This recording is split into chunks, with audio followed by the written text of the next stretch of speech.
à réfléchir un peu sur son infirmité. Qu'est-ce qui m'empêche réellement de marcher avec le Seigneur? Parce que nous, on marche un jour et puis on tombe, on marche et on n'arrive pas vraiment à marcher comme Enoch. Parce que lui, là, il a vraiment marché avec le Seigneur. Qu'est-ce qui t'empêche vraiment de... Est-ce que c'est l'entourage, les amis, les copains? Voilà. Est-ce que c'est quoi? Donc on a dit que chacun pour répondre dans son cœur. Hein? Qu'est-ce qui m'empêche? Waouh, c'est une grande question. On va répondre ça. Répétez ça toute la semaine. Hein? Pourquoi je n'arrive pas à marcher avec le Seigneur? Pourquoi je n'arrive pas à suivre le Seigneur? Est-ce que c'est les déceptions? Souvent on a été beaucoup déçus aussi. Je parlais avec un frère comme ça aussi dans la semaine. Il m'a dit, vraiment il sait que Dieu l'appelle. Vraiment il sent l'appel. Mais il y a des choses qu'il a vécues dans sa vie qui l'empêchent de répondre à cet appel-là. Il y a peut-être des choses comme ça. Hein. Tu as vécu des choses en famille, je ne sais pas quoi. Et tu dis, Seigneur, je ne peux pas répondre à cet appel-là. Je ne peux pas répondre. Même moi qui parle, je sais qu'à un moment donné, j'ai fouillé l'appel du Seigneur parce que quand je regardais le pasteur qui était dans l'assemblée où j'étais, je voyais qu'il dépensait beaucoup d'énergie pour faire l'œuvre. Et un jour, j'ai dit, Seigneur, si c'est ça, être pasteur, moi, je ne veux pas être pasteur. J'avais l'impression qu'il n'avait pas de vie. Surtout les anciens pasteurs. Vous voyez, les anciens pasteurs, ils étaient pasteurs 24 heures sur 24. À la maison, pasteur, partout, pasteur, à tout moment, pasteur. Les brebis suivent les brebis à gauche, à droite. Alors, le brebis, là, ça fatigue. Ça fatigue beaucoup. Et j'avais dit, non, je ne vais pas faire cette œuvre-là. C'est trop ça. Il y a des choses comme ça dans la vie qui nous empêchent. Comme on parlait, je ne sais pas, mardi, vendredi, je ne sais plus, dimanche, je ne sais plus.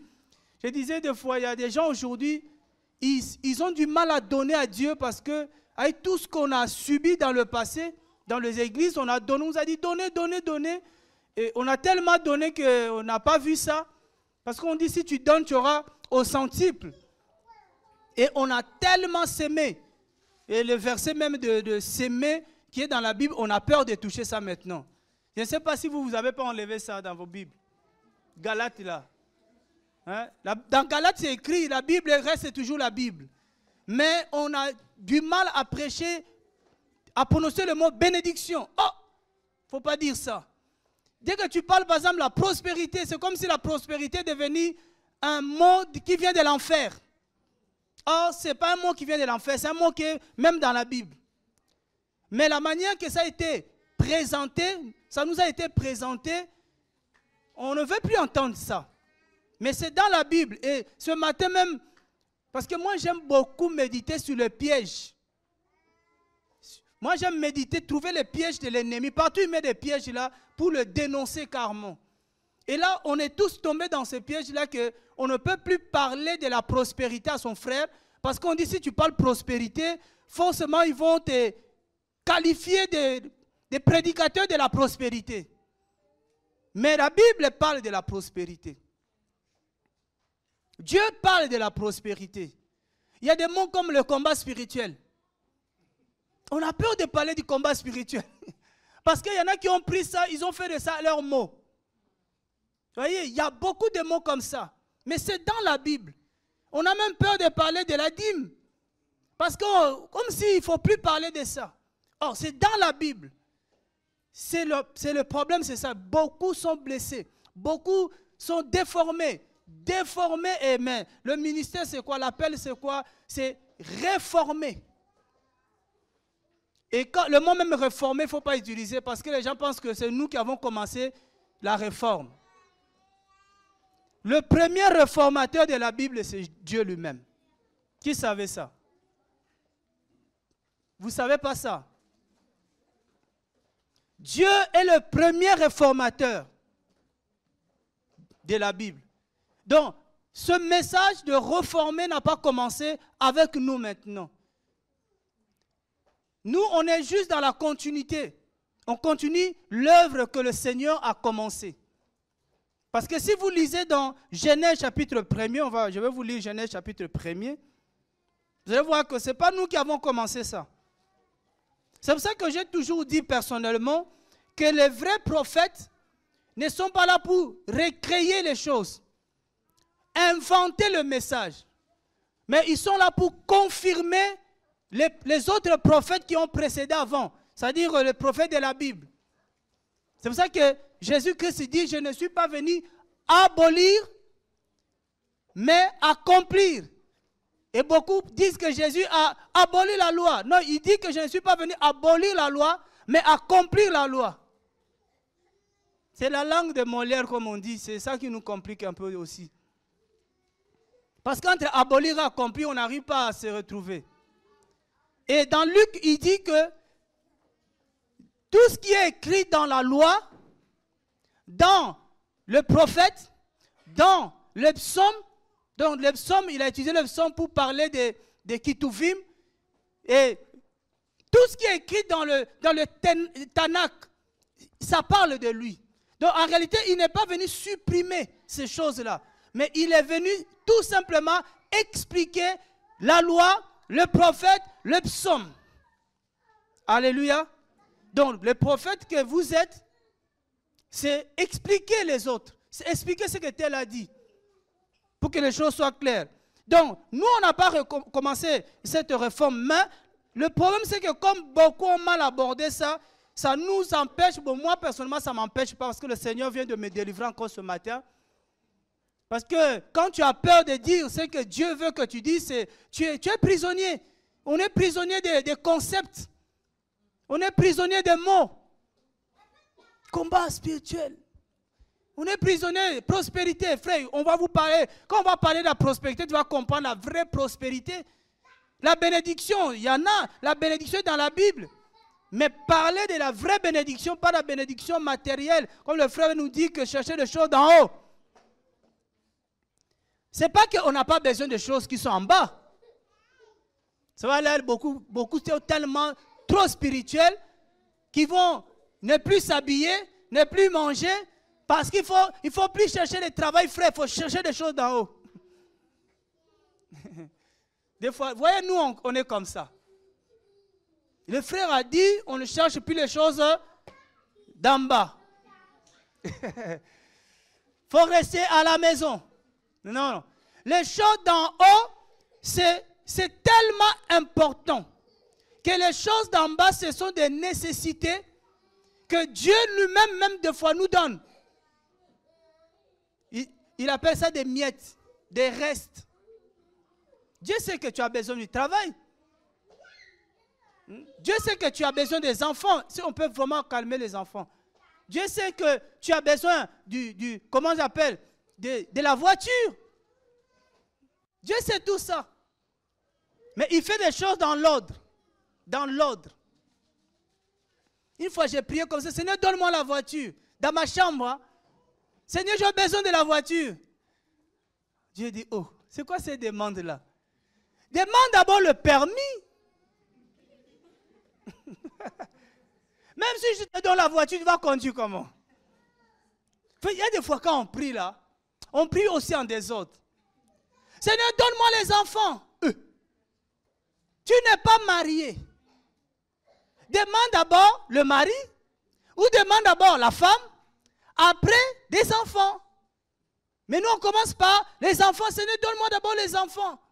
Dieu si aussi il va rigoler avec toi, il va dire combien? Mais il sait que tu n'auras même pas ça parce qu'il faut d'abord. C'est lui qui va produire les enfants. Ah oui, il faut de l'ordre dans la façon de prier. Il ne faut pas aller vite. Il faut étape par étape. Alléluia. Donc dans Genèse chapitre 1er, le verset 2, je veux que le Seigneur vous bénisse tous. Tout ce que vous avez dit là, c'est comme ça, voilà, ce n'était pas prévu. Hein? Un autre jour, ça se pète, toi aussi. Ah oui.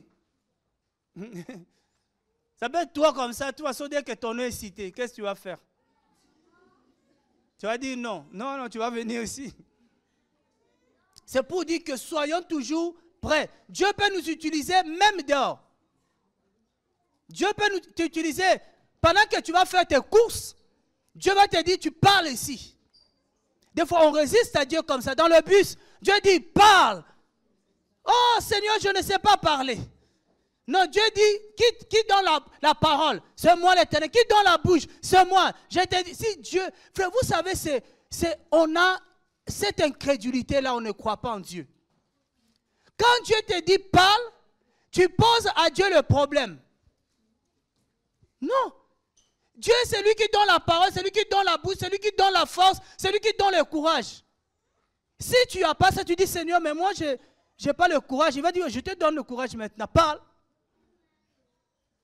Nous, on donne beaucoup de raisons à Dieu. Tu ne sais pas parler, mais tu dis, Seigneur, mais comme c'est toi qui me dis, ok, j'ouvre ma bouche. Les jours-là, toi qui n'arrivais pas à parler, tu commences à parler. Parce que quoi? Tu as obéi à la parole de Dieu.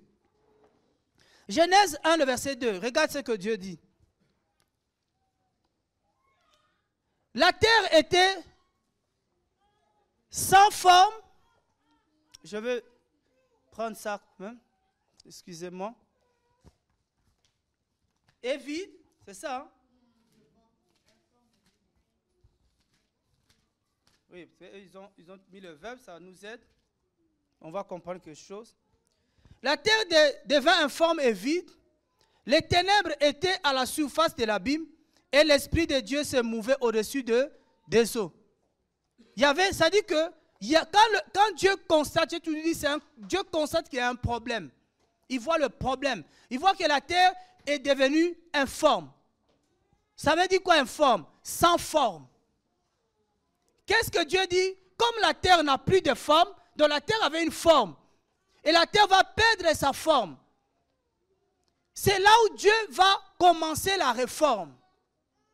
Dieu va réformer la terre. Alléluia.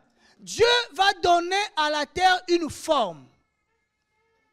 La forme que tu as, peut-être tu as été déformé par des enseignements, la foi que tu as. Peut-être une foi déformée. L'incrédulité a pris la place. Peut-être tu as tellement été déçu. Mais le Seigneur vient pour nous réformer. C'est ça le travail de Jésus-Christ. Quand il vient dans notre vie, il va nous réformer. Parce que soit on est déformé par la famille. Je ne sais pas dans quelle famille tu as grandi. Comment tu as grandi. Quelle éducation tu as reçue. Mais si cette éducation ne plaît pas à Dieu, qu'est-ce que Dieu va faire? Il va d'abord te réformer. C'est ça le travail que Dieu fait. Il te réforme, il te donne la forme d'un serviteur de Dieu.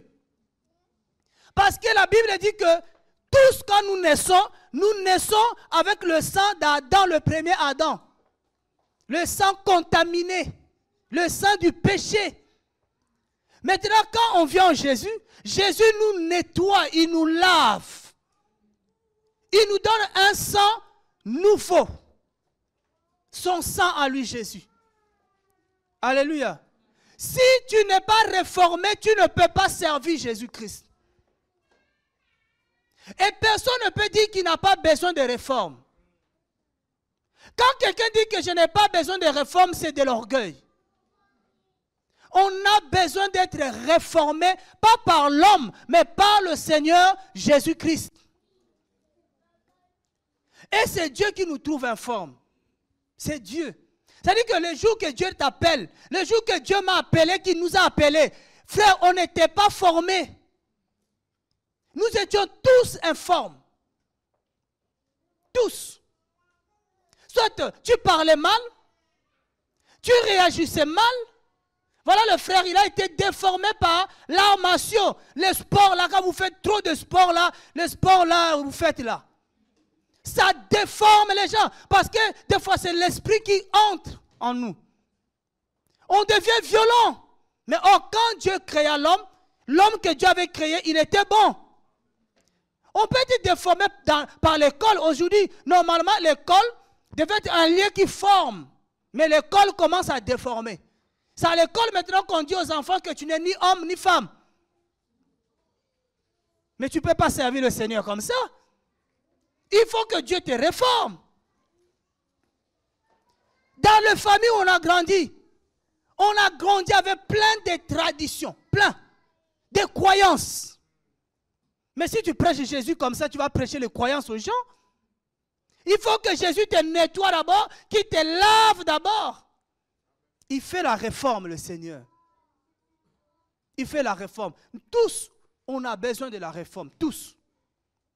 Être réformé, que Dieu te donne la forme qu'il faut, soit pour être prophète, pour être pasteur, pour être apôtre, pour être évangéliste, pour être ce que le Seigneur veut que tu sois, il va te former.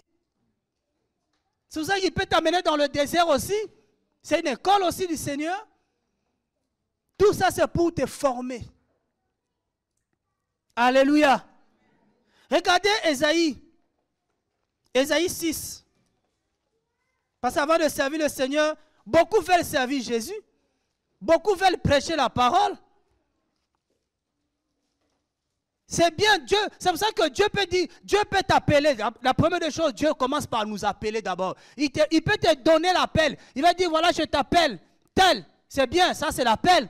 Mais après, il faut qu'il te forme. Mais en réalité, il te réforme. Parce que tu as été courbé.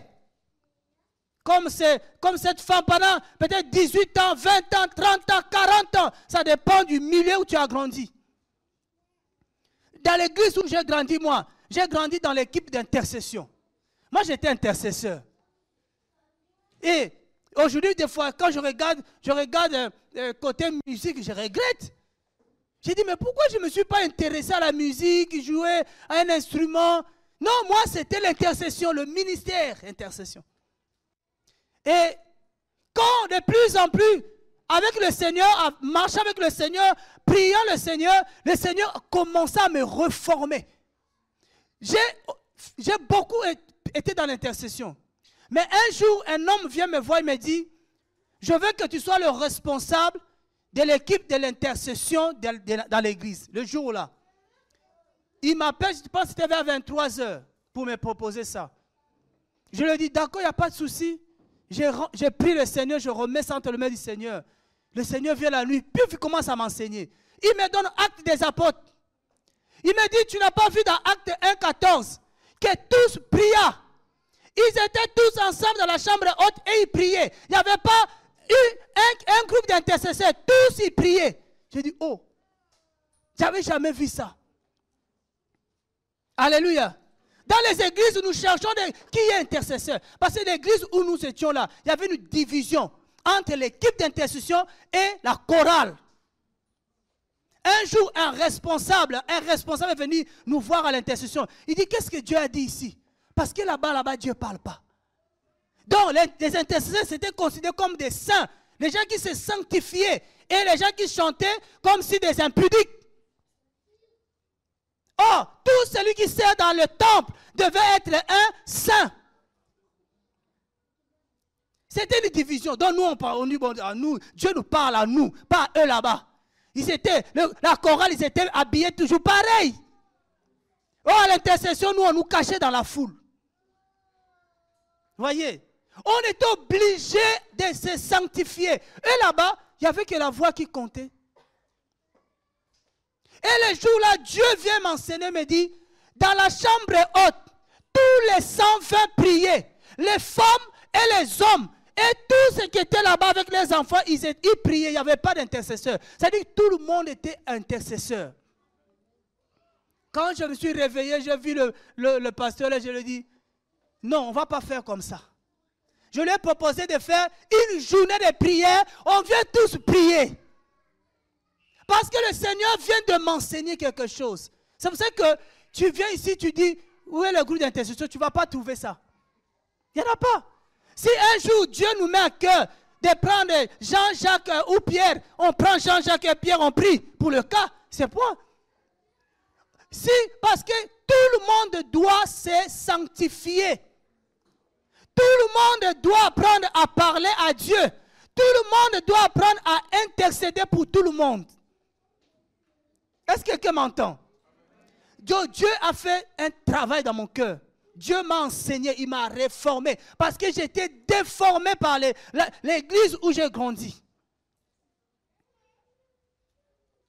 Parce que l'église où on a grandi, chorale, dans la chorale, qu'est-ce qu'on vous dit? Il faut travailler la voix. On ne vous dit pas de travailler le cœur. D'abord, travailler la voix. Il faut que tu chantes bien. Ah non. Mais nous ici, on te dit d'abord le cœur. C'est vrai qu'il y en a qui chantent bien, parce qu'ici aussi, il y en a qui ne chantent pas du tout. Mais ils veulent chanter quand même. Mais quand le premier critère, c'est la sanctification. Le cœur, Dieu travaille d'abord ton cœur, mon cœur, avant de nous mettre dans le service. Il nous purifie d'abord. Parce que même si tu prêches la parole, si tu ne te sanctifies pas, tu ne verras pas le Seigneur. Non. Après, tu vas apprendre d'autres choses. Mais ne pense pas que, non frère, même filmer là, ici, là, d'abord la sanctification. C'est pas non frère, moi j'ai beaucoup filmé, j'étais dans telle chaîne. Non, nous ici d'abord, tu étais d'abord dans le Seigneur. Ésaïe chapitre 6. Vous voyez qu'on a beaucoup ici, on a été déformés. C'est pour ça que quand il y en a qui arrivent ici, ils sont un peu déboussolés. Ils ne comprennent rien. Ils disent, mais c'est quoi cette église-là? Ça marche comment? Parce que le pasteur, voilà comme quelqu'un était venu me dire, mon frère, quand tu prêches, il faut toujours cravate. Quand tu prêches, il faut que les gens de l'assemblée, là, tout le monde t'appelle papa. C'est parce que dans son église, le pasteur est le papa. Et la femme du pasteur, c'est la maman. Toutes les mamans qui sont ici, ma femme devient votre maman. C'est pourquoi je dis, il y aura une confusion dans la tête de mes enfants. Les mamans, ils s'appellent ma femme maman et les enfants. Et mes enfants vont l'appeler comment? Voyez un peu. C'est-à-dire que les gens grandissent dans cette église-là. Ils ont besoin de la réforme. C'est pour ça qu'on dit que nous sommes des lampes, des lumières. C'est parce qu'on doit aller réformer tous ces gens-là. Ils ont besoin de la réforme. On a grandi dans les églises où quand l'homme de Dieu, on dit l'homme de Dieu, maintenant on va appeler l'homme de Dieu. Vous aussi vous dites on va appeler, moi j'ai toujours dit, nous, Dieu nous a aidés. On appelle, si toi tu es homme de Dieu, moi aussi je suis homme de Dieu. Tous nous sommes des hommes de Dieu. Si tu m'appelles homme de Dieu, toi tu es qui? Déjà, je n'ai pas besoin qu'on m'appelle homme de Dieu. Moi je m'appelle Atas. Si Atas est difficile, dis frère. Je ne vais pas te rejeter parce que tu m'appelles frère. Tu peux m'appeler prophète, mais dans le cœur, tu m'insultes. Alléluia. C'est-à-dire qu'on a besoin d'être réformé, redressé par le Seigneur pour marcher correctement avec Dieu. Ésaïe chapitre 6. C'est pour ça que tout le message que Dieu nous donne, avant de venir donner le message, toi-même sais que tu as été touché par le message là. C'est-à-dire que toi-même, Dieu t'a parlé. Et tu es tellement convaincu, tu dis, Seigneur, merci. Alors qu'est-ce que je vais faire? Je vais aider les gens qui sont avec moi. Tu dis, non, cette façon de marcher là, c'est pas... La Bible dit que Dieu est celui qui redresse les gens qui sont courbés. Dieu ne veut pas que tu restes courbé. Dieu ne veut pas que tu restes ignorant. Non. Mais il y en a qui ne veulent pas du tout changer. Ils disent, frère, nous on a grandi comme ça, tu ne vas pas me changer aujourd'hui. Mais il faut qu'il y ait un jour. Corinthiens dit le jour du salut. C'est le jour que tu entends la voix du Seigneur. Tu entends la parole, tu entends la vérité. Ça, c'est le jour de ton salut. Dieu veut te sauver de ça. Non, tu ne veux pas. Dieu dit n'acclamez plus les hommes. Non, frère. Les gens les anciens méritent quoi? Mais pourquoi vous avez peur de citer? C'est écrit, non? Les anciens méritent. C'est écrit comme ça. C'est écrit mérite. Double. L'honneur, c'est mérite. Parce que même moi, j'ai regardé ce passage-là. Le Seigneur m'a dit, tu regardes, c'est ma double honneur. Mais tu ne regardes pas mérite. Voyez, ils vont te dire, l'ancien mérite double honneur, oui, mais est-ce que tu mérites double honneur? Toi, tu mérites tel que tu es là. Tu mérites tel que tu es là. Lui-même, je pense qu'il va regarder, tu le répètes 3 fois comme Jésus a parlé à Pierre. Est-ce que tu mérites double honneur? Il va te dire, c'est écrit, non. Est-ce que toi, tu mérites double honneur? Si tu répètes à 3 fois, il va dire, non, je ne mérite pas. C'est clair. Alléluia. Dieu veut que les anciens puissent être honorés, oui, mais il faut qu'ils méritent cet honneur. Il n'a pas une bonne conduite. Il n'a pas un bon comportement, mais il veut les honneurs. Il vole les gens, mais il veut les honneurs. Mais non, l'honneur se mérite. Même triple honneur, mais il faut mériter. Ah oui, ça ne mérite pas. Elle dit, Seigneur, merci. Tous les jours, Dieu, quand tu vas dans la parole, Dieu te délivre. Il te délivre de quelque chose. Et il pense le fait de mettre cravate, bien, je n'ai pas costume, c'est là où c'est l'honneur. C'est ça l'honneur. C'est pas ça. Il dit quoi au verset 5? Ésaïe 6. Il dit, alors j'ai dit, hélas moi, car c'est fait de moi parce que je suis un homme souillé des lèvres et que je demeure parmi un peuple souillé des lèvres. Mes yeux ont vu le roi, l'Éternel des armées. Voyez Ésaïe. Oh, Dieu est merveilleux. Dieu est merveilleux. Ésaïe avait des lèvres impures. Pourquoi? Et je n'entends pas. Je relis ça encore. Vous voyez la Bible. La Bible est là, frère. Oh, la Bible est la parole de Dieu. Mais ça, c'est quelle école, ça? C'est pour ça l'école, oh, je vais faire la théologie. Je perds le temps à perdre. Vous perdez l'argent pour faire la théologie. Et là, tu vas là gratuit comme ça. Gratuit, tu prends ta Bible. Tu te retires dans un coin où c'est calme. Tu vas voir que le Saint-Esprit va t'enseigner gratuitement. Quand il finit de t'enseigner, il part. Vous voyez, mais à l'école, là-bas, pour qu'on t'enseigne, on te fait d'abord, tu achètes des livres. Tu achètes des livres et puis le cours que lui te donne, il est payant. Mais quand tu finis, il te donne aucune révélation de Jésus-Christ. Il y a des cours, il y a des églises, le cours, 3000 €, 1500 cours. Hein? Mais les gens là, à cause de ces gens-là, les gens ne veulent plus entendre parler d'argent. Parce qu'elle abusait tellement. J'ai vu une femme comme ça, elle suivait les cours pour devenir évangéliste. J'ai dit, oh, on peut faire de toi évangéliste par quelqu'un. Moi, je lui ai dit, non, ce n'est pas possible. C'est Dieu. Si Dieu ne t'a pas fait évangéliste depuis le ventre de ta mère, même si tu reçois des enseignements, tu ne deviendras pas évangéliste. Il faut que tu sois d'abord évangéliste et après Dieu va commencer à te former pour entrer dans ton appel. Tu n'as pas d'appel, on te trompe. Quand tu vois les livres qu'elle a achetés et tu vois l'argent pour payer le coût, oh Seigneur, tu dis, mais les gens là, ce n'est pas possible. On relit ça quand même, frère, on relit ça encore. Ésaïe 6. Alors j'ai dit, malheur à moi, je suis perdu. Car je suis un homme dont les lèvres sont impures, j'habite au milieu d'un peuple dont les lèvres sont impures. Et mes yeux ont vu le roi, Yahweh des armées. Oh, donc le problème était là. Vous voyez le problème d'Ésaïe?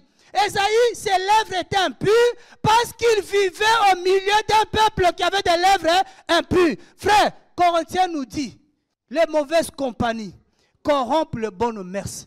Ça dépend de ton milieu. Quel milieu tu vis? Si tu vis là où Jésus, je ne sais pas comment il est présenté, c'est-à-dire tu seras influencé. Maintenant, si Dieu veut que toi, tu puisses réellement le servir, il doit te réformer. Nous, on a grandi comme catholiques, nous autres là. Qu'est-ce que Dieu a fait? Il nous a amenés d'abord dans le côté pour m'enlever le catholicisme totalement. Après, on a grandi dans le milieu évangélique. Dieu a dit non, non, non. Toi là, tu ne peux pas me servir comme ça. Dieu est venu, qu'est-ce qu'il a fait? Frère, Dieu a commencé à enlever toutes les doctrines évangéliques dans la tête. Parce que évangélique, là, on nous avait appris comment prier. Il faut prier toujours comme ça. Il faut gêner. Il faut gêner. Il y a un groupe où je suis allé mettre le pied. On nous dit non, nous sommes Bethel. Bethel, ça dit que c'est là où Dieu s'est révélé à Jacob. C'est là où Jacob avait dit, il avait dit, je te donnerai la dîme de tout. Mais ils ont oublié la partie haute. Mais alors on a dit, frère, nous ici, on donne la dîme de tout. Même du mois. J'ai dit, comment du mois? On a comme le mois 30 jours. On donne 3 jours de jeûne et prière. Ah! Frère, ça veut dire que pour nous, c'était normal. C'était normal. Mais quelques temps après, Dieu vient me dire, ce n'est pas le jeûne que j'agrée. J'ai dit, oh, comment ça? 3 jours. Dieu dit, ce n'est pas ça que je veux d'abord. Moi, je veux d'abord que vous puissiez vous abstenir du péché. Vous vous sanctifiez d'abord. Donc Dieu m'a appris le véritable jeûne. Frère, ça m'a réformé. J'ai dit, vous pouvez à un moment se retirer, c'est bien. Mais vivre dans des traditions comme ça. Et tu es content. Quand tu... Ouais, il y a une femme comme ça dans le passé, j'avais rencontré, elle venait de faire 7 jours de jeûne et prière. Parce qu'elle cherchait à avoir un enfant. Et dès qu'elle m'a vu, cette femme, elle me dit, attends, ça vraiment, j'ai béni le Seigneur parce que là, j'ai fait 7 jours de jeûne et prière et je suis maintenant sainte. Je lui ai dit, c'est non, Jean 1. 1 Jean. Tu retournes encore confesser ton péché parce que là, tu as péché. Il dit, comment ça, j'ai fait 7 jours? Je lui ai dit, la Bible dit, celui qui dit qu'il n'a pas de péché, c'est un menteur. Frère, il a été choqué. Si on t'a fait croire que si tu ne manges pas, tu es saint, c'est un mensonge. Parce que la nourriture ne sanctifie pas le cœur. Alléluia. Que tu manges pas, ce n'est pas ça qui va t'amener au ciel. Mais si tu obéis à la parole de Dieu, tu vas aller au ciel. Dans Matthieu, la Bible dit quoi dans Matthieu 7? La Bible dit quoi?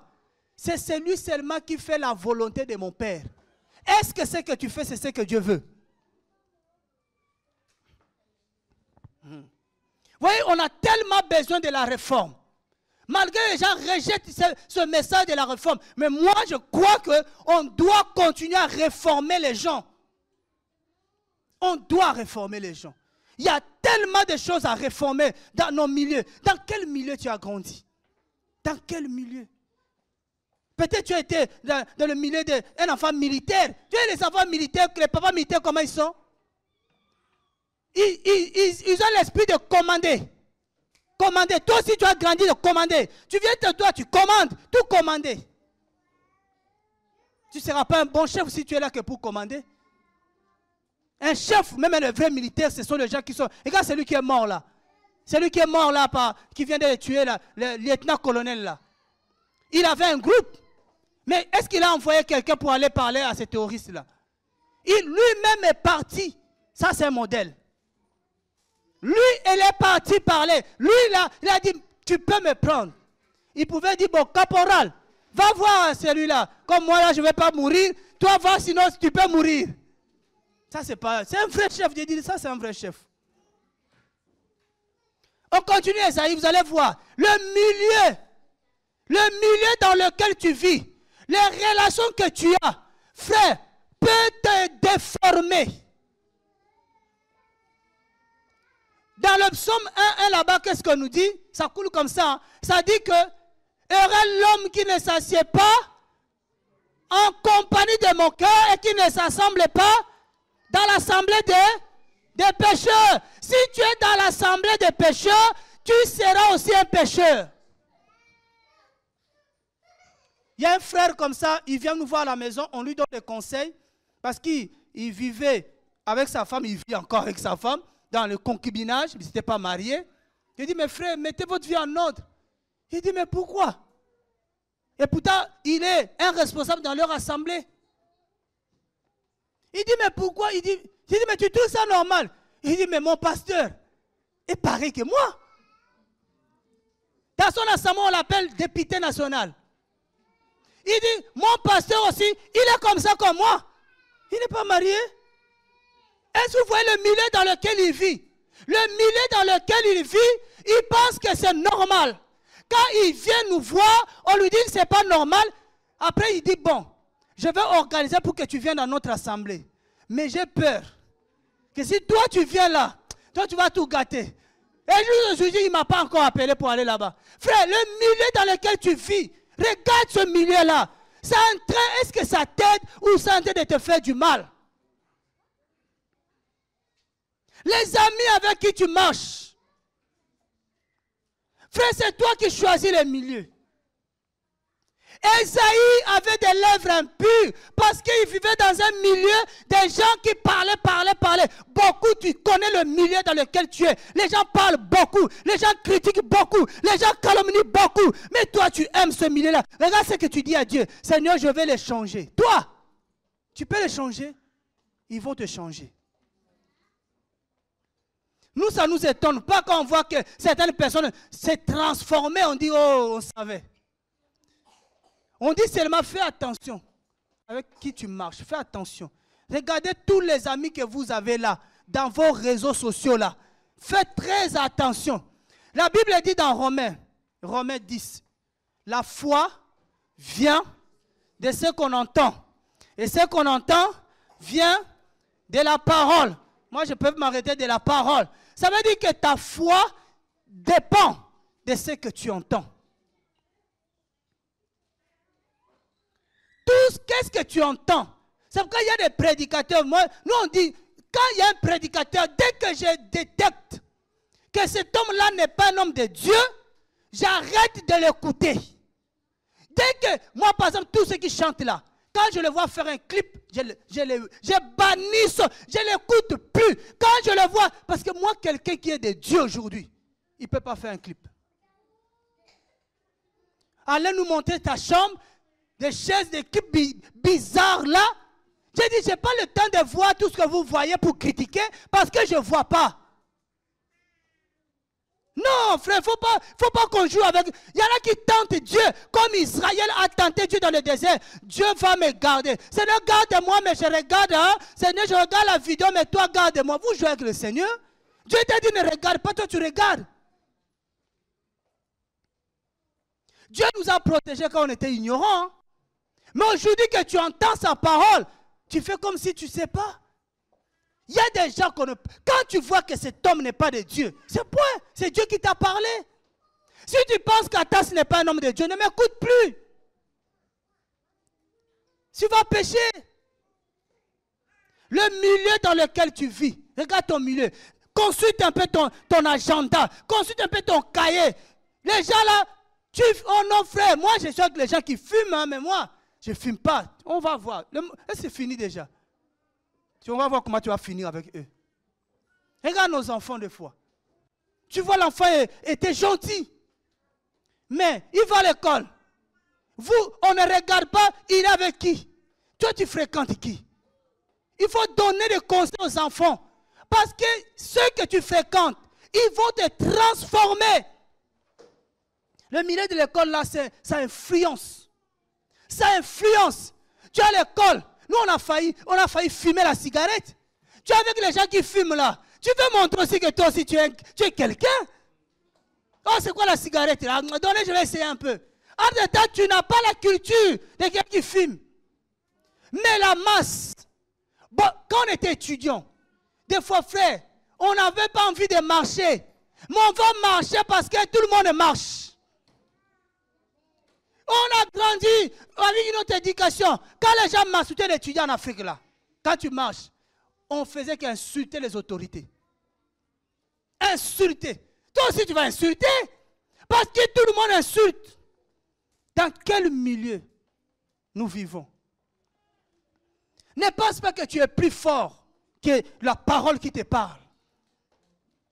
Beaucoup de gens disent, frère, attention, on ne te voit pas, reine. Tu veux me voir dans quel milieu? Tu veux me voir où? Dans vos fêtes de samedi là?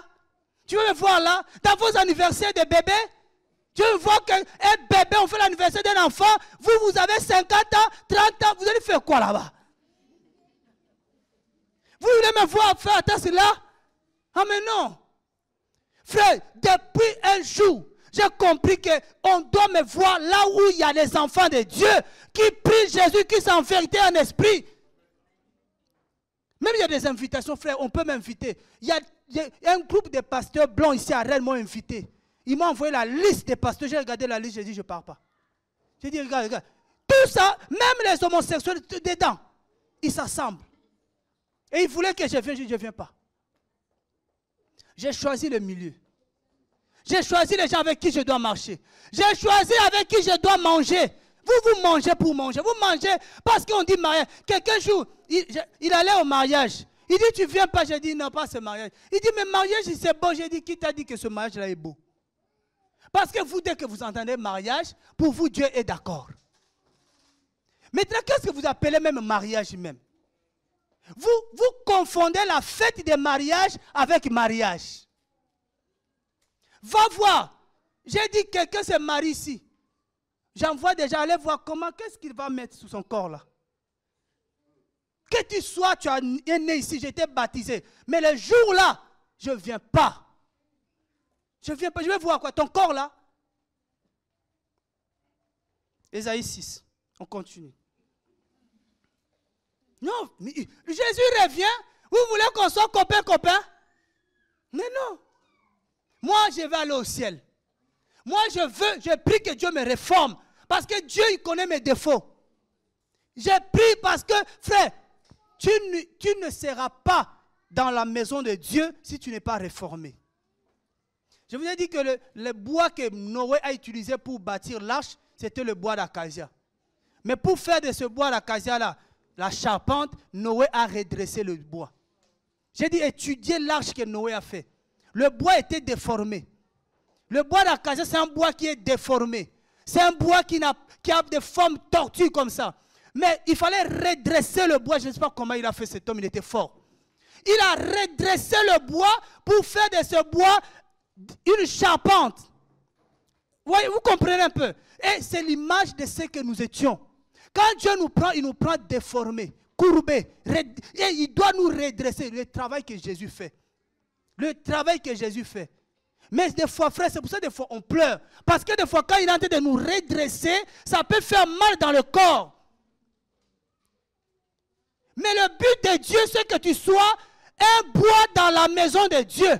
Que tu sois une charpente. Que tu sers dans la charpente de la maison du Seigneur. Il faut que Dieu te redresse. Dès que Dieu commence à nous redresser, oh non, la vie chrétienne est difficile, la vie chrétienne est dure. C'est dur parce que, frère, tu es le mauvais bois. Et les gens nous fuient. Dès qu'on touche comme ça, ça nous fuit. Frère, les gens ne veulent pas être, ils refusent la réforme de Dieu. Hébreu nous dit, il ne faut pas mépriser le châtiment du Père, le châtiment du Seigneur. C'est pour notre bien. Si les parents qui sont physiques, charnels, quand ils nous châtient, des fois on ne sait pas la cause. Mais Dieu dit quand il nous châtie, c'est pour une cause, c'est pour la vie éternelle. C'est pour ton salut. Mais si tu veux continuer dans ce milieu-là, continue. Comme toi tu es fort, on verra. On dit toujours à la fin, on verra si tu étais fort réellement. Si tu ne seras pas englouti, avalé par les gros serpents qui sont là-bas. On va voir comment tu vas finir. On continue si vous voulez. Ça tape toujours comme ça. Hein. Il dit, mais l'un de ces séraphins vola vers moi, tenant à la main un charbon ardent qu'il avait pris, où ça? Sur l'autel, avec des pincettes. Je vous ai toujours dit, il prend les charbons ardents sur l'autel. Mais lui-même, il n'a pas touché avec ses mains parce que ça brûlait. Il a pris avec des pincettes. Voyez comment Dieu va faire. Pour nettoyer la bouche d'Ésaïe, il fallait un charbon ardent. Nous, on fait des paroles, des prédications qui nous arrangent, qui nous caressent, et qui voilà. Oh non, la prédication aujourd'hui, vraiment, c'était bien. C'était bien parce que ça ne t'a pas parlé. Si ça t'avait parlé, le frère aujourd'hui, qu'est-ce qu'il a pris? Il parlait que de moi, que de moi, que de moi. Il faut qu'après la prédication, tu brûles. Il faut que la parole soit une parole qui t'interpelle, qui m'interpelle, qui nous interpelle. Et il va toucher. En touchant quoi? Ma bouche et dit, voici, ceci a touché tes lèvres. C'est pourquoi ton iniquité est ôtée. La propitiation est faite pour ton péché. Puis j'ai entendu la voix du Seigneur disant, qui enverrai-je? Avant d'envoyer Esaïe, Dieu va purifier sa bouche. Beaucoup de gens prophètent, ça prophétise. Mais regarde sa vie. Il dit, mais qui t'a envoyé? Peut-être que tu as l'appel. Mais ce n'est pas encore le temps de commencer le ministère. Parce qu'il faut d'abord que Dieu touche ta bouche. Ça parle de Jésus, ça va insulter dehors. Ça parle de Jésus, ça va mentir. Mais il y a un problème, quelle bouche? La même bouche. Pourquoi? Peut-être parce que le milieu où tu vis, c'est normal. Alléluia. Il faut me regarder là, les têtes baissent là, moi j'aime pas. On se regarde frère, c'est comme ça. Si nous sommes des dieux, on ne peut pas mentir. Si tu penses, tu veux prêcher Jésus, parler de Jésus aux gens, frère, il faut que ta bouche soit purifiée. Jacques nous dit ceci. L'homme parfait, il y a un homme parfait, c'est l'homme qui ne pêche pas avec sa bouche. Si tu fais ça un jour, dis aujourd'hui là, aucun péché ne va sortir de ma bouche. Tu vas voir. Fais cet exercice-là. On dit aujourd'hui, je ne vais pas pécher avec ma bouche. Je ne vais pas insulter, je ne vais pas mentir, je ne vais pas calomnier, je ne vais pas tout ça, tout ce qui peut sortir de la bouche. Les mauvaises choses ne sortent pas de ma bouche aujourd'hui. Tu vas sentir spirituellement quelque chose dans ta vie. On a du mal. On va toujours. C'est pourquoi j'ai dit ça à mes enfants aujourd'hui. J'ai dit, le jour c'est quoi? C'est quelle date aujourd'hui? Le 1er. Vous allez faire vos blagues. Vous allez faire vos blagues des mensonges. Mais c'est des mensonges. On peut lire Jacques. Jacques. Dieu ne joue pas. Hein? Je vous dis, il n'y a pas de grands péchés. Il n'y a pas de petits péchés. Il n'y a que de péchés. Et celui qui avorte, et celui qui tue, et toi qui mens, vous avez tous une même destination, l'enfer. Parce que nous les chrétiens, on regarde seulement l'impudicité. Oh lui là vraiment, il est impudique. Et toi tu es quoi? Celui qui ment, il est qui? C'est menteur. Même, vous savez que le mensonge est même plus grave que l'impudicité. Parce que avant de commettre l'impudicité, tu mens d'abord. Tu l'as trompé. Tu lui as dit quoi? Avant qu'elle cède là, tu lui as dit quoi? Tu l'as menti. Je t'aime de tout mon cœur. Oh, tu sais que c'est faux.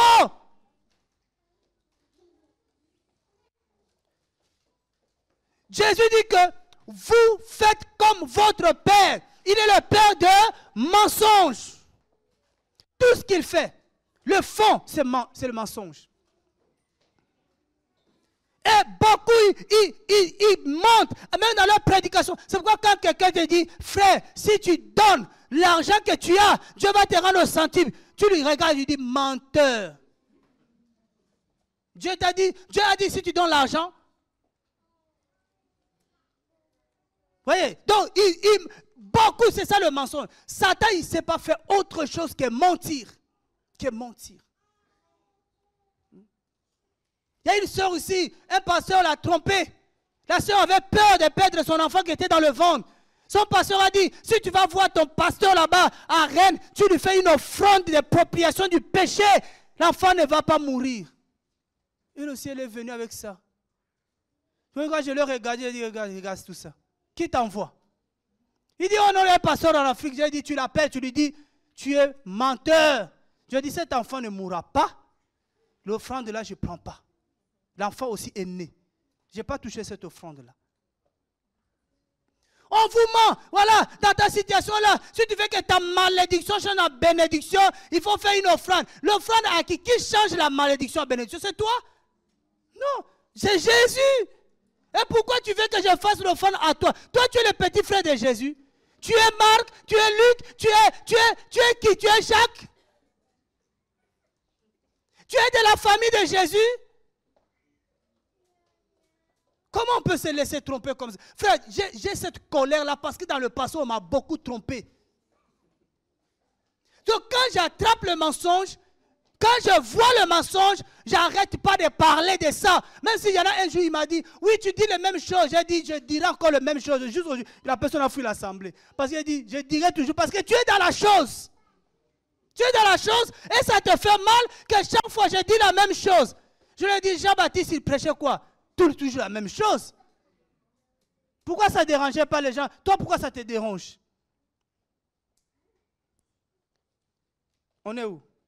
Jacques. Voilà, vous suivez. Jacques chapitre 3. Frère, on va dénoncer toute forme de mensonge pour que les gens soient libérés des mensonges qu'on te donne là. On t'a donné des espoirs. Voilà, fais comme ça. De toutes les façons, tu es déjà sauvé. Tu es sauvé. Ton nom est écrit dans le livre de vie. Et on t'a trompé. Peut-être, oui, ton nom était écrit, mais il y a longtemps que Dieu l'a déjà effacé. On ne t'a jamais dit ça. Ah oui. Faire le salut, tu ne peux pas perdre le salut, mais oui, c'est un mensonge. Tu peux perdre ton salut.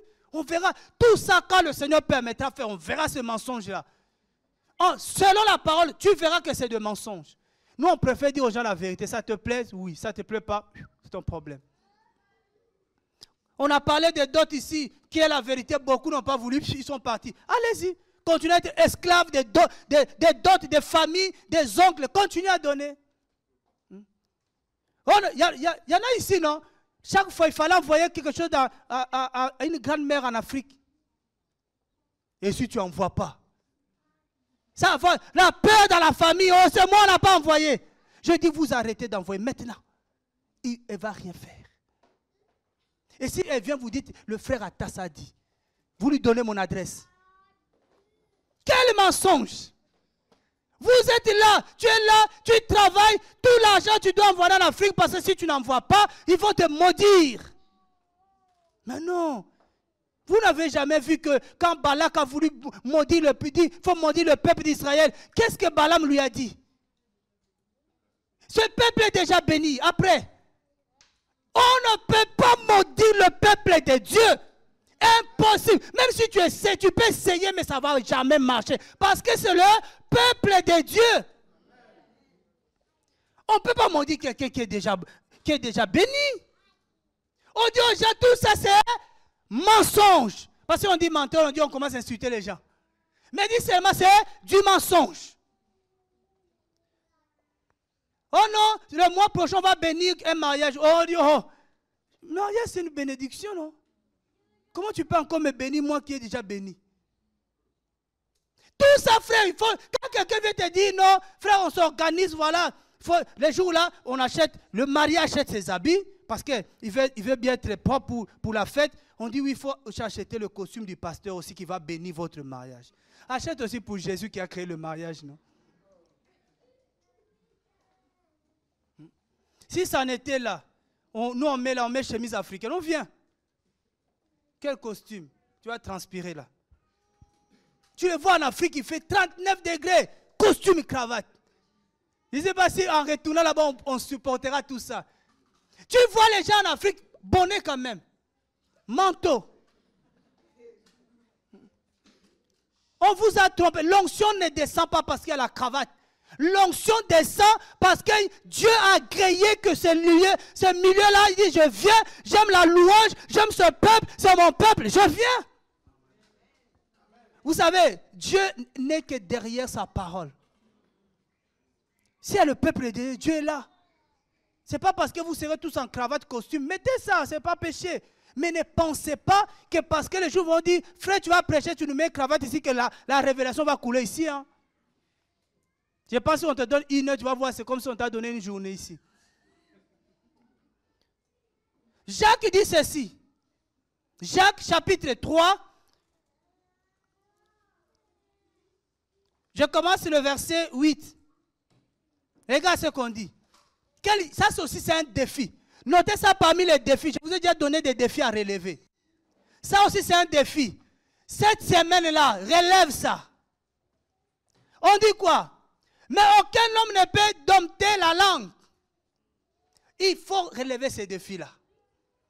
Pourquoi? C'est un mal qu'on ne peut réprimer. Elle est pleine d'un venin. Est-ce que, vous voyez ça, s'il faut des microscopes. Ah oui, c'est pour voir des venins mortels qui sont sur ta langue. Sur ma langue, il y a des venins mortels, prêts à tuer. Il y en a dans nos langues là, il y en a. Mais il faut arriver à dompter la langue. Il faut arriver à maîtriser sa bouche. Parler quand il faut parler, dire ce qu'il faut dire ce qui édifie, ce qui donne la vie, ce qui construit, pas ce qui va détruire les gens. Regarde, par elle, la langue, nous bénissons Dieu, notre Père. Nous bénissons, il n'y a pas la louange. On a dit de bénir Dieu, on a dit de bénir le Seigneur. Pas avec la langue, tu ne peux pas bénir avec la langue. On bénit Dieu, on élève Jésus. Voilà, tout le monde a transpiré. Mais Jacques regarde, il dit, par elle aussi, nous bénissons les hommes faits à l'image. Et, par elle, mais quelle bouche! La langue à double tranchant. La langue là, à un moment donné, ça bénit. À un moment donné, ça maudit. Mais comment maudit? Comment maudit? Il faut se poser la question. Mais à quel moment j'ai maudit l'homme qui est créé à la ressemblance de Dieu? À quel moment? Mais quand tu calomnies, ah oui, quand tu mens par rapport à l'autre, il y en a fait, ils n'ont rien à faire. Rien à faire. Des mensonges, mais des mensonges conçus, préparés, mais incroyable, incroyable, incroyable. Comment tu peux être à la maison et fabriquer un mensonge? Que le frère Atas a dit. Mais tu vois, la phrase est construite. Si tu n'es pas fort, tu vas dire, oui, ça tient. Hein? Mais tu vois que c'est un mensonge derrière. Waouh! Mais écoute les conseils de Jacques. De la même bouche sortent la bénédiction et la malédiction. Il dit, frère, il faut faire ça. C'est ça que Jacques dit, il faut faire ça. Il dit quoi? Il ne faut pas que ça soit ainsi. Un enfant de Dieu, sa bouche n'est pas là pour maudire. Sa bouche est là pour bénir. C'est pour ça que quand tu vois un homme, il y a des hommes de Dieu comme ça, quand tu lui dis, frère, tu ne manges pas bien. Il dit, tu ne sais pas que je suis homme de Dieu, si tu parles encore, je vais te maudire. Tu lui dis, mais toi, tu n'écoutes pas Jacques. Qu'est-ce que Jacques a dit? Oh, frère, même quelqu'un qui t'insulte, tu ne peux pas le maudire. On n'a pas reçu le droit de maudire quelqu'un. Non. Quand quelqu'un parle mal de toi, tu le bénis. C'est ça. Si tu es de ce milieu-là, dans notre milieu, nous bénissons ceux qui nous maudissent. On n'est pas là pour les maudire. Alléluia. Amen. Mais si tu grandis dans le milieu où on te dit, oh, toi tu te laisses faire, voilà les autres milieux. Il faut faire quelque chose, il faut parler, sinon tout le monde va croire que c'est la vérité. Frère, il y a quelqu'un qui peut arrêter le mensonge. Moi, je suis... Frère, il y a des endroits où tu ne peux pas être. Il y a des endroits où tu ne feras rien. Si on parle mal de toi en Afrique, tu vas faire quoi? Mais Jésus peut aller intervenir. Ah oui. Tu vas prendre ton téléphone, tu vas répondre, parler. Mais tu es de quel milieu? Tu es de quelle famille? Fais cet exercice-là, frère. On dit cette semaine-là, je vais veiller par rapport à ma bouche. Pour que de ma bouche ne sorte aucune chose mauvaise. Je ne vais pas insulter quelqu'un. Je ne vais pas parler mal. Je ne vais pas mentir. Fais cet effort-là. Et la Bible dit ceci. On remonte un peu plus haut. On remonte plus haut.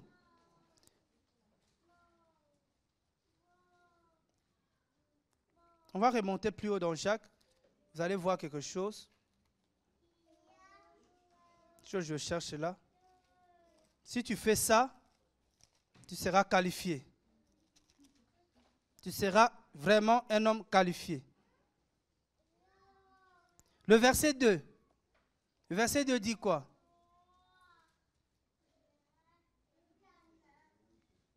Hein? Ouais.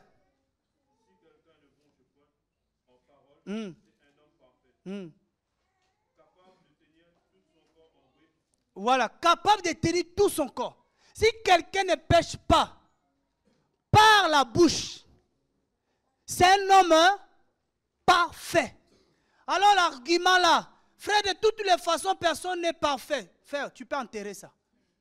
Il y a quelqu'un qui peut être parfait, quelqu'un qui sait garder sa langue, quelqu'un qui sait garder sa bouche. Pour Dieu, cet homme-là, puis il a péché peut-être par les yeux, il a péché peut-être dans son cœur, mais Dieu a dit quand même, il n'a pas péché par sa langue, lui là, il est parfait.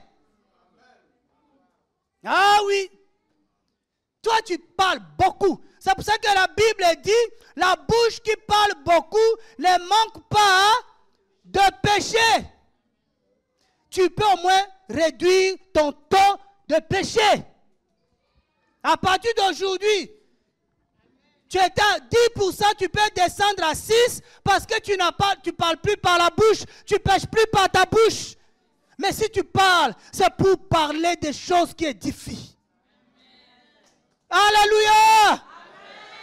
Quel exercice? Une semaine, 7 jours de jeûne et prière. 7 jours sans parler mal. Quand on revient dimanche, on fait le compte. Qui a réussi? Je ne parlerai pas mal de mon frère. Pas mal de l'autre. C'est ça, jeûne et prière. Mange comme tu veux. Mange tes chocolats parce que vous mangez ton chocolat Pâques. Mais mal parler, non. Est-ce qu'il t'a donné l'autorisation de parler mal de lui? Frère, vous cherchez des formes de gêner. Soyons parfaits. Parce que notre Dieu là, il est parfait. Il faut arrêter tous ces arguments-là, frère, tu sais, la chair est faible. Hein? Mais il a dit aussi l'esprit est bien disposé. Ah oui. Vous avez vos versets bibliques à vous, mais qui ne tiennent même pas la route. Toujours on veut se justifier. On veut justifier le péché. Le péché, on ne le justifie pas. Le péché, on le dénonce. Quand j'ai péché, je dois pleurer. Je ne dois pas me justifier. Surtout quand on t'attrape que tu as péché. Ah. On lui dit, Seigneur, ah frère, pardonne-moi. Non. Frère, tu sais, toi aussi, tu peux tomber là. Fais gaffe, toi qui n'es pas tombé si tu es debout. Oh, non, non, faut arrêter. Confesse le péché seulement. Alléluia. Souvent, pour finir, il nous arrive, souvent, nous les hommes là, nos femmes nous attrapent beaucoup. Tu marches avec ta femme et tu dis, qu'est-ce que tu regardes? Non, oh, je ne regarde rien. Tu sais, tu peux regarder sans regarder, hein? Moi, je peux lui dire que toute la journée, je n'ai pas péché avec ma bouche. Mais là, dès que tu viens de me parler, là, j'ai failli pécher par la langue. De ne pas dire la vérité. Dire, oh, excuse-moi, j'ai regardé. Non. On a peur de l'homme que de Dieu. Parce qu'elle ne va pas te tuer. Mais Dieu a vu ton mensonge. On a vu que même les femmes aussi commencent à trop regarder les hommes. Pourquoi vous nous regardez?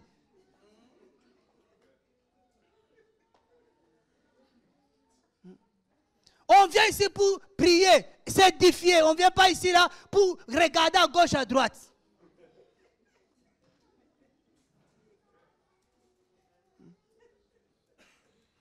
Moi, tous ceux qui me regardent dans un esprit de me convoiter, Dieu va t'enlever de cette assemblée. Ta place n'est pas ici. Il y en a, ils sont là, ils viennent chercher le mariage ici, ils viennent chercher des femmes ici. Non, mes frères, croyez à Jésus quand même. Croyez à Jésus. Jésus est capable de te donner. Dans ton sommeil, il peut venir. Il dit, réveille-toi, voici. Non, nous on est là, on vient là, on regarde, on regarde. Il y en a qui ne veulent plus venir prier même à cause de vous.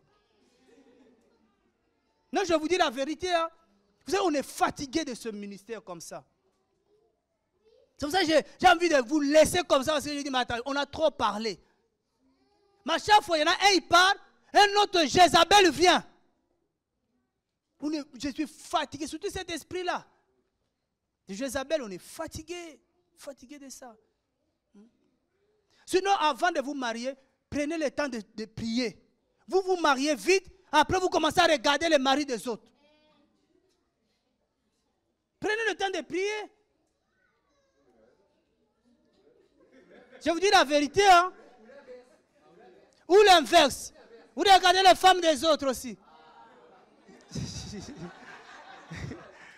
Patrick. Alléluia. Amen. Non, frère, dites-vous, hein, Satan, là, on va pas le laisser tranquille. On va dénoncer ce mensonge. Il a menti depuis le commencement. Il a menti à l'homme, Adam et Ève. Mais nous là, Jésus est venu avec la lumière. Il y a des choses qu'il a menti hier à nos pères, qu'aujourd'hui nous, les enfants, Dieu nous a éclairés. On voit ça, on va le dénoncer. Amen. Moi, je ne comprends pas quand nous dénonçons Satan, qu'il y a des frères et sœurs qui se lèvent contre nous. Maintenant, tu veux qu'on t'appelle qui? Sataniste? On dénonce Satan, tu as un problème. C'est un problème pour toi. Pourquoi? On dénonce que les gens qui sont mal habillés, où est ton problème? Parce qu'il y en a que Satan trompe, si tu t'habilles comme ça, tu es bien habillé. Il te trompe, tu n'es pas bien habillé, tu es nu. Ah oui. Donc, il y a beaucoup de mensonges. On s'arrête aujourd'hui là, mais voilà. Prépare, serrons les ceintures. Parce qu'il n'y a pas que nous, on doit faire les efforts, tout le monde va faire un effort. À moins que tu ne sois pas de ce milieu. Si tu es de ce milieu-là et que tu veux rester de ce milieu-là, après, il faut se préparer. Au nom de Jésus-Christ. Peut-être tu as dit maintenant, là, c'est qu'ils ont vu les stratégies. Là, je dois changer les stratégies. On verra ça encore. Et on va dénoncer ça encore. Amen. Qui est encouragé? Oh Seigneur, j'aime ta présence, papa. Je bénis ton Saint-Nom. Gloire et louange à toi, Seigneur Jésus-Christ. Vraiment que le Seigneur nous aide à marcher correctement, à marcher dans la droiture. Que vraiment le Seigneur nous aide. Il faut dans la maison où tu pries, Seigneur, aide-nous à marcher droit devant toi, comme des véritables serviteurs de Jésus-Christ. Amen. Que le Seigneur vraiment vous bénisse. Allez encourager, j'espère qu'est-ce que tu as retenu. Va encourager les autres qui sont restés à la maison. Va leur dire qu'il ne faut pas dormir. Dieu veut nous réformer. Dieu veut nous redresser. Amen. Soyez vraiment bénis. Et pour finir, on a fini. J'ai quand même tenu